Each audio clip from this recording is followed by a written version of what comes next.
અહેમદાબાદ મિત્ર ન્યૂઝની ટોપ 10 ખબરોમાં આપનું હાર્દિક સ્વાગત છે. રથયાત્રા રંગેચંગે નીકળશે. આગામી 27 જૂનના રોજ ભગવાન જગન્નાથની 148મી રથયાત્રા નીકળવાની છે. જમાલપુર જગન્નાથ મંદિરથી નીકળનારી રથયાત્રાના 14 કિલોમીટરના રૂટ પર શુક્રવારે અમદાવાદ શહેરના મેયર પ્રતિભા જૈન, સ્ટેન્ડિંગ કમિટીના chairman Devang Dani, deputy mayor Jatin Patel સહિતના ભાજપના પદાધિકારીઓ અને મ્યુનિસિપલ કોર્પોરેશનના અધિકારીઓએ મંદિરના મહેન્દ્ર ઝા સાથે રૂટ નિરીક્ષણ કર્યું હતું. રથયાત્રાના રોડ પર જમાલપુર દરવાજા પાસે રોડની કામગીરી ચાલી રહી છે. આ કામગીરી 2 દિવસમાં પૂર્ણ થઈ જશે. એએમસીના એસ્ટેટ વિભાગના ઇન્સ્પેક્ટરની 3 કરોડની અપ્રમાણસર મિલકત.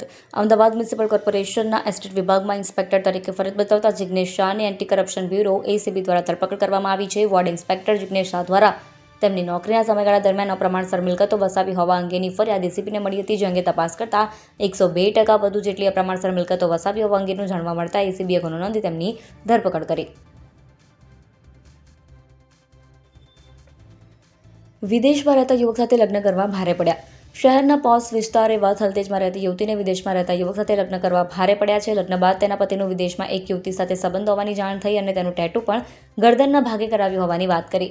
યુવકની નફટાઈ એટલી હતી કે તેણે દહેજ પેટે ₹50 લાખની માંગણી કરી છૂટાછેડા આપી દેવા માટે વારંવાર ધમકી આપતો. આ ઉપરાંત યુવતીને ફોન કરીને તેનો પતિ ન્યૂડ વિડીયો કોલ તેમજ ફોટોગ્રાફ્સ મોકલવાની જીદ કરતો. જો યુવતી આમ ના કરે તો તેને ડાયવોર્સ આપી દેવાની ધમકી આપતો હતો.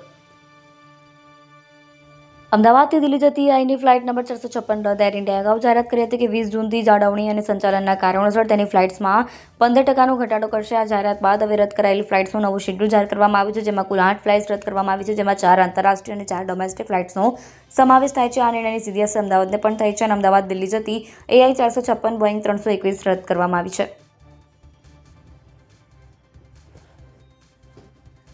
આગામી 2 દિવસ વરસાદનું જોર ઘટશે. હવામાન વિભાગે રાજ્યમાં વરસાદને લઈને આગાહી કરી છે. આગામી 7 દિવસ સુધી રાજ્યમાં હળવાથી મધ્યમ વરસાદ થવાની શક્યતા છે. જોકે શરૂઆતના 3 દિવસ વરસાદનું જોર ઓછું રહેશે.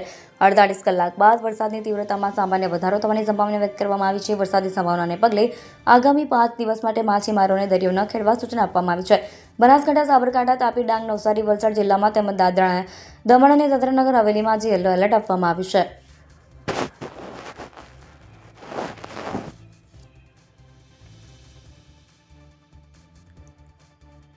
મકાનમાં લાગેલી આગ ફાયર બ્રિગેડે કાબૂમાં લીધી. શહેરના વૈષ્ણોદેવી સર્કલ નજીક આવેલા અદાણી શાંતિગ્રામમાં મેડોસ બિલ્ડિંગના ઈ ટાવરમાં 7મા માળે મકાનમાં આગ લાગવાની ઘટના બની હતી. ફાયર બ્રિગેડને જાણ કરાતા 4 ગાડીઓ અને અધિકારીઓ તાત્કાલિક ઘટનાસ્થળે પહોંચી ગયા હતા. બ્રિગેડની ટીમે બિલ્ડિંગની ફાયર સિસ્ટમની મદદથી જ આગને કાબૂમાં લીધી. આગ સમયે ઘરમાં 2 મહિલાઓ હાજર હતી, જેને સહી સલામત બહાર કાઢવામાં આવી. આ ઘટનામાં કોઈ પણ પ્રકારની જાનહાનિના અહેવાલ નથી.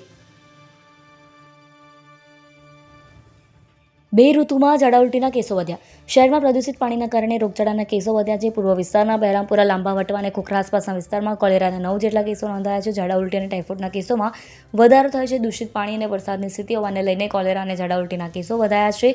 પૂર્વ વિસ્તારના બહેરામપુરા, લાંભા વટવા, દાણીલીમડા, વસ્ત્રાલ, ઈસનપુર વિસ્તારમાં સૌથી વધારે ઝાડા ઉલટી સહિતના પાણીજન્ય કેસો નોંધાયા છે. ધોલેરામાં દારૂની હેરાફેરી ઝડપાઈ.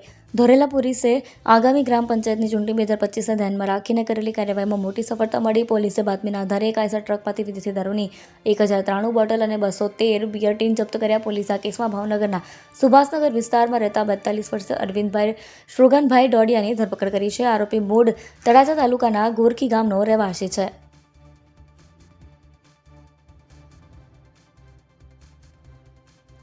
સાણંદના તેલાવ શેલા રોડની હાલત ખરાબ. સાણંદ તાલુકાના તેલાવથી શેલા સુધીના રસ્તાની હાલત અત્યંત ખરાબ થઈ ગઈ છે. આ માર્ગ પર મોટા પ્રમાણમાં ખાડાઓ પડી ગયા છે, જેના કારણે વાહન ચાલકોને ભારે મુશ્કેલીનો સામનો કરવો પડી રહ્યો છે. આ રસ્તો શાળાના વિદ્યાર્થીઓ અને વેપારીઓ માટે મહત્વપૂર્ણ છે. તે બોપલને પણ જોડે છે, જેથી અહીંથી રોજ મોટી સંખ્યામાં લોકોની અવરજવર રહે છે.